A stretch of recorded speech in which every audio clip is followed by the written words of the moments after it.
So ఆయాసము SOB, shortness of breath అని అంటాం అనమాట. సో ఎస్ఓబి రావడం అనేది మామూలుగా ప్రెగ్నెన్సీలో ఫిజియోలాజికల్గా జరిగే చేంజెస్ వల్ల జరుగుతూ ఉంటుంది. అంటే 90% ఆఫ్ దమ్ము రావడం అనేది నార్మల్ అనమాట. సో ఒక 10% వాళ్ళకి వచ్చే దమ్ము అనేది పెథలాజికల్, అంటే ఏదైనా ప్రాబ్లం ఉంటే దమ్ము రావడం అనేది. సో ప్రాబ్లం వల్ల దమ్ము వస్తుందా, లేకపోతే ప్రెగ్నెన్సీ వల్ల ఊరికేనే దమ్ము ఆయాసం వస్తుందా అనే విషయాలు, ఎందువల్ల వస్తుంది అనేది అవగాహన ఖచ్చితంగా ప్రతి ఒక్క ప్రెగ్నెంట్ లేడీకి ఉండాలన్నమాట.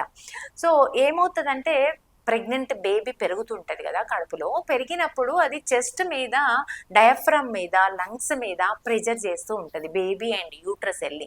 ఆ ప్రెజర్ వల్ల లంగ్స్ ష్రింక్ అవుతాయి అనమాట.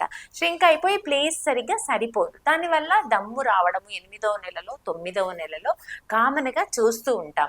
సో వాళ్ళు పడుకున్నప్పుడు బాగా దమ్ము అనిపిస్తుంది, కొంచెం లేచి కూర్చోగానే వాళ్ళకి ఎస్ఓబి ఫీలింగ్, దమ్ము ఫీలింగ్ అనేది బెటర్గా అవుతుంది అనమాట.